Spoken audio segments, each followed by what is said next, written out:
Hello, this is Bob Gray Sr. Welcome to Ministry Moments.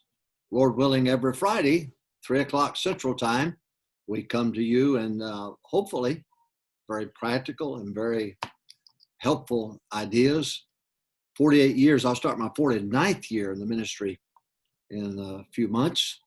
And so I try to kind of translate all of the things that we've been able to experience and to learn. I've been a Christian for 63 years, and most of my adult life, of course, in the ministry. And so there are some things you learn, and hopefully we'll be able to pass. I'm standing on the shoulders of Dr. Jack Hyles and Dr. John Rice and Dr. Lee Robertson and Tom Malone, on and on I could go. All great men of God preached for me. I preached for them. We preached together. And what wisdom that they had. And I couldn't wait to be with them in order to be able to glean some knowledge and information that would help me in the ministry because of their experience. What great men of God they were. What great works they had too, by the way. Well, this is Ministry Moments. Subscribe, if you will, and that way you'll get it every Friday just like that at 3 o'clock. And Ministry Moments YouTube, that's where you can go and subscribe. And then you can go to solvechurchproblems.com and subscribe to that. And you'll get the daily idea, quote of the day, Q&A, almost 3,000 questions with answers on there. And if you have a question, write me. I'll be more than glad to answer. You can email me at bgraysr@me.com. And if you'll do that, then I'll get back to you as quick as I can. Be patient with me. With the traveling and everything, sometimes it's a little difficult to get back right away. All right, guess what we're going to do? We're going to talk about cost consciousness. Cost consciousness. I went to Michigan State University, and after I left there, I went to work as a cost accountant for General Motors. I ended up putting together the P&L statement for the Fisher Body Plant in Kalamazoo, Michigan. And I loved working for General Motors. I loved it. And that's sort of in my blood. And so when I became a pastor, I understood about the value of a buck and making sure that we're very conscious about spending. This is God's money, not our money, and be very conscious about how we spend it. So let me give you some 65 points, 35 sub-points, 3 jokes, and 2 tear-jerking illustrations. Here we go. Here's some thoughts on cost consciousness. Number 1, hire an experienced bookkeeper. Hire an experienced bookkeeper. I prefer somebody that's a member of your church, a soul winner, and so on. You've got people in your church that are qualified. You just don't know who they are. Stewardship Month, we put on the back of the card possibilities of where you could invest your time in the ministry if you were a carpenter or if you're a mechanic or whatever. But in there, we also had on there if you had a bookkeeping experience or so on. That way I knew the abilities that God had given the folks who were members of the church, and they came to us. They loved the soul winning, the standards of separation, King James only. And so that's why they're with us. So we picked up a lot of help that way each January during Stewardship Month. But I prefer hiring a bookkeeper.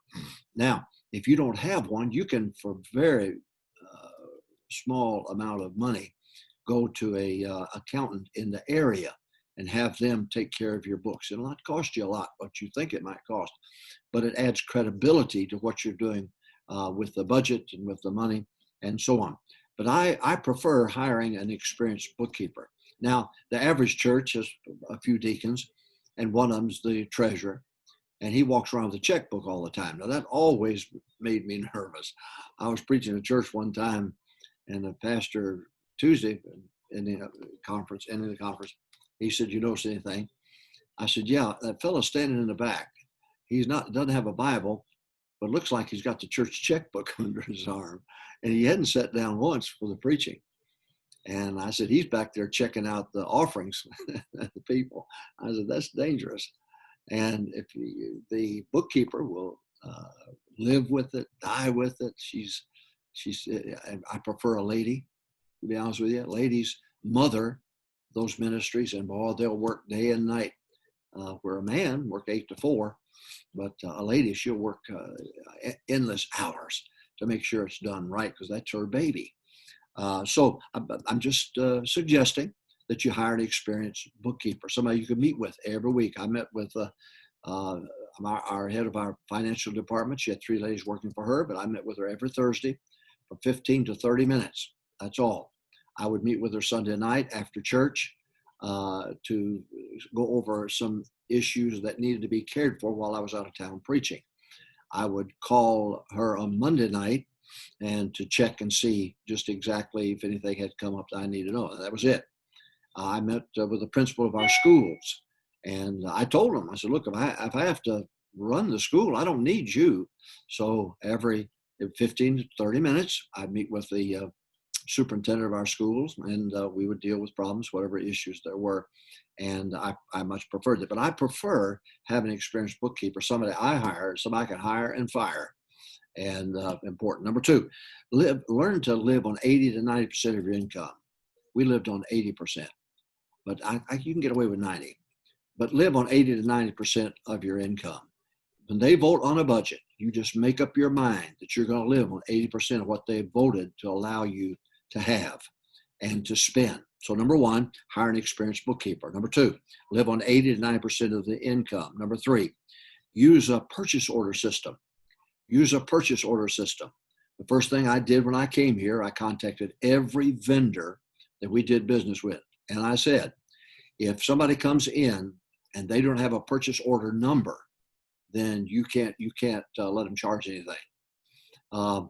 And so that saved us. Oh, listen, dear friends, I know one dear church in Tennessee.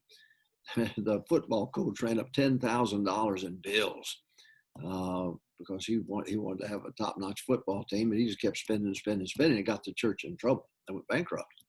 Now, I'm just saying, first thing I do is get a purchase order system, have the financial lady issue a purchase order. She then can pencil deduct the amount.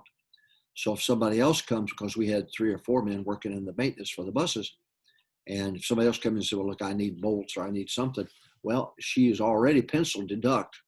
So if there's any more, then she'll say, no, I can't give you a purchase order because we've already got 3 outstanding ones now that take up this week's amount that's budgeted for the buses, for example. So number 1, I'm just suggesting this now. If you don't agree with me, or if I agreed with you, we'd both be wrong. But number 1, hire an experienced bookkeeper. Number 2, live on 80 to 90%. I prefer 80, but live on 80 to 90% of your income. By the way, that's what we did with missions.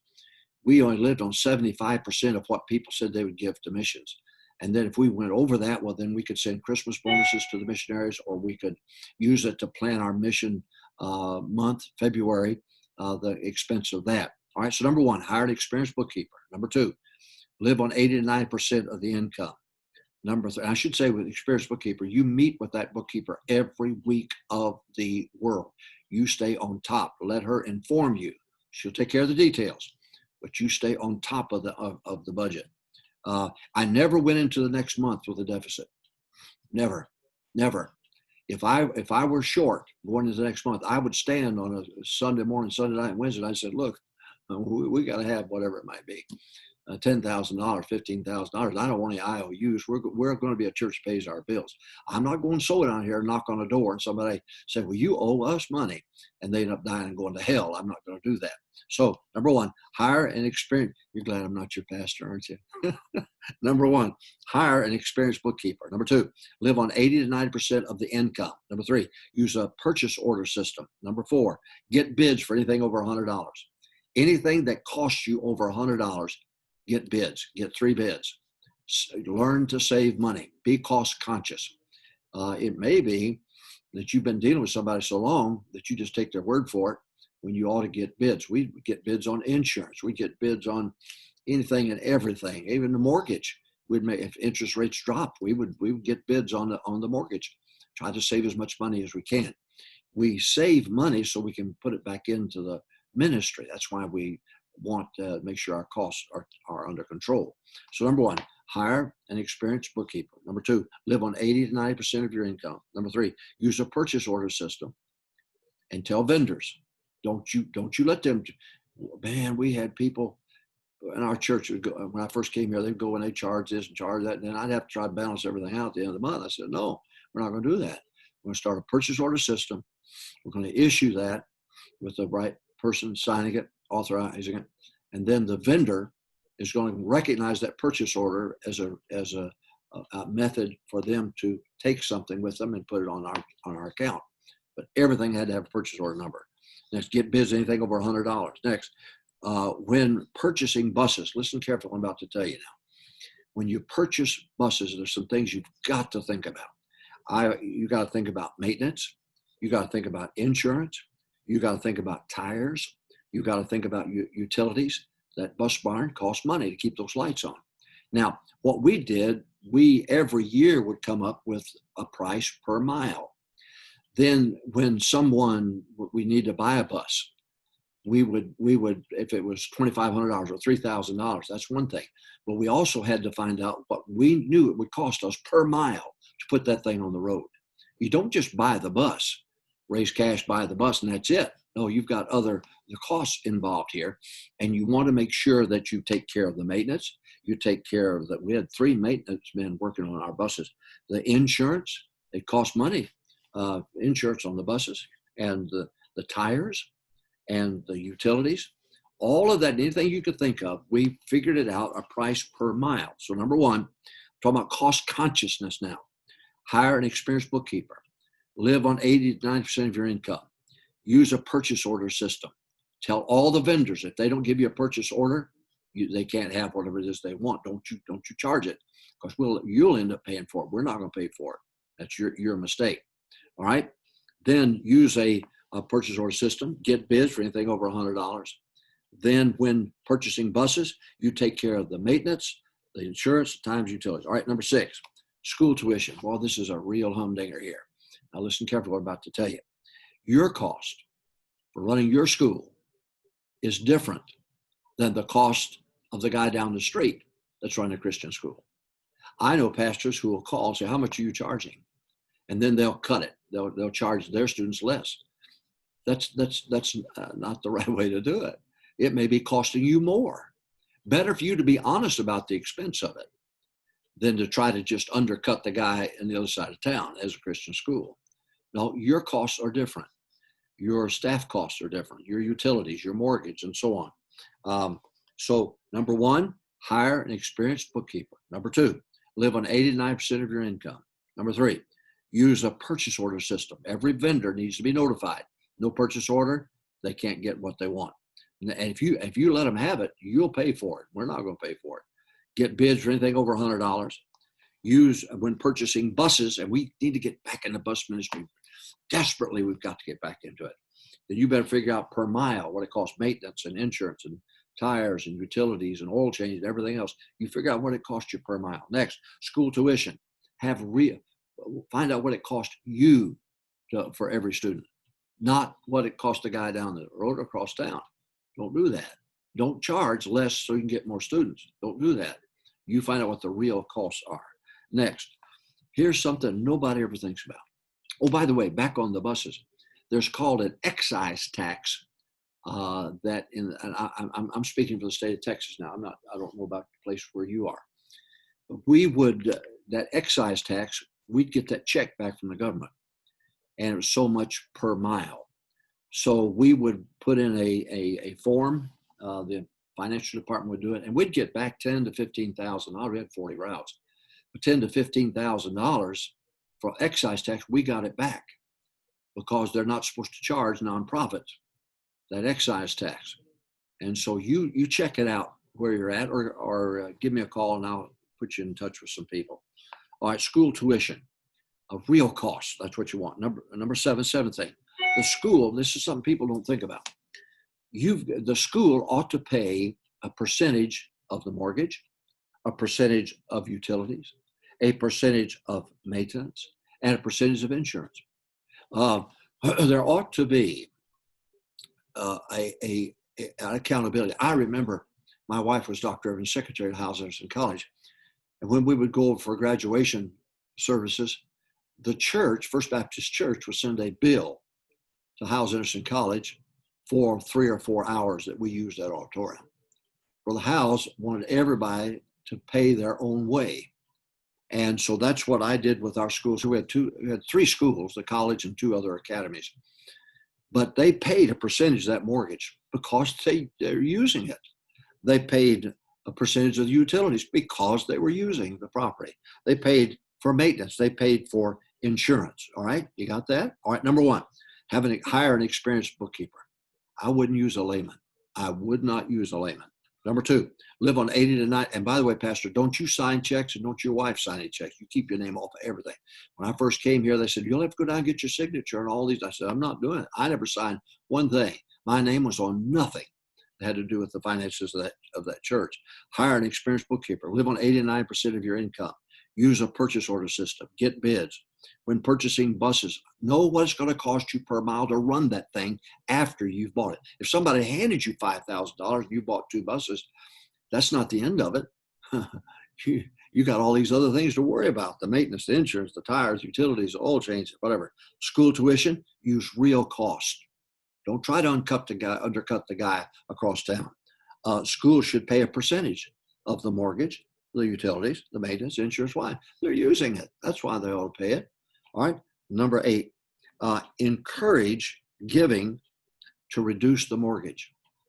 I met with it. We had Stewardship Month in January, and I had a banquet one time in the early days. I believe it was 81, maybe 82. I had a banquet. And I said, look, everybody that's here, we had about 200 people there. I said, I don't everybody here to give $1. And I got a program, and you can get it yourself and amortize what your expenditure, what the principal and interest are, and what if you paid off on the principal certain amount, how it would reduce the principal and the interest, how it would cut back a 14-year, 15-year mortgage, 7 years. So I had different levels, and I said, look, if everybody here just give $1 on your offering envelope for debt retirement, and do that, we'll save us some money. And I told them how much we would save. And I told them how much we saved, if it was $5 or $10 or whatever. We had 200 people. And as I recall, we had $200 a week coming in every week on that envelope, $1, people putting in $1 here and there. Wow. So what we did, we took that money and we took it right off of the mortgage. You've got to have an open-end mortgage to get this done. And so then I took the principal down and took it off of what they gave me and took it off of the principal. Well, automatically it saved me money because the interest then goes against the principal balance. Well, right away I've reduced the principal. I've reduced the interest expense. And if I get that money, and we got up to $2,000 a week on the debt retirement, then you know what that means? I cut this 15-year mortgage down maybe to 7.5, maybe 8, maybe 9 years. It's a winner all the way around. And so that's a matter of encouraging people. That's why I like Stewardship Month. Encourage me and show them this is what will happen if we give X number. This is what has happened. And this is what could happen if you gave more. And the people gave. They gave. God bless them, they gave. Because they saw that it was reducing the principal, cut the interest in half, and cutting the length of the mortgage down. All right? We're talking about cost consciousness. Number 1, hire an experienced bookkeeper. I prefer a lady and somebody that's a soul winner and separate and so on. Number 2, live on 89% of the income. Don't spend all your money. 7 years feast, 7 years famine. Don't spend all your money because there's going to come a time you're going to wish you had something salted away. Number 3, use a purchase order system. Tell the vendors, don't you give any to anybody that comes in and asks for it just because they're from Longview Baptist Temple. Don't you do that. Don't you do that. They've got to have a purchase order number to give to you because I'm going to hold you accountable for it, Mr. Vendor. Next, get bids, anything over $100. Next, when purchasing buses, understand there's more to it than just the cost of the bus. You've got maintenance, insurance, tithes, utilities, and oil change and everything else. Number 6, school tuition. Use real cost. Figure out what the real cost is. Every, whether it be the college or the 2 academies, they paid. They wrote a check out of their money to mama because that was only fair. They were using it, or pay for it. Next, the school should pay a percentage now of the mortgage, and we would figure this up once a year. I would sit down with the lady who's head of our financial department. I would sit down with her and we would figure this out. Mortgage, utilities, maintenance, insurance.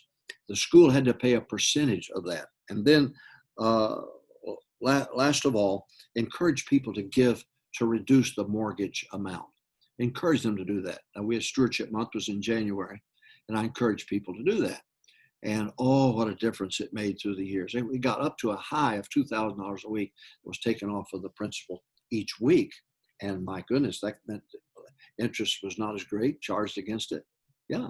And it meant that we cut the length of the mortgage down.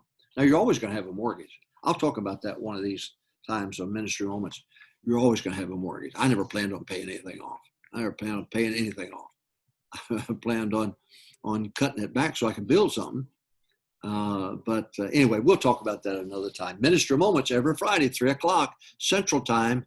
You join us now, okay? And don't miss, and subscribe. Go to Ministry Moments YouTube and subscribe. Subscribe today. That way you'll get this every week like this. Very practical, very helpful, and I think that you'll find it to be a blessing. So God bless you. I'll see you. Now, soul winning tomorrow. Don't you miss soul winning. Make sure you lead somebody to Christ. God bless you.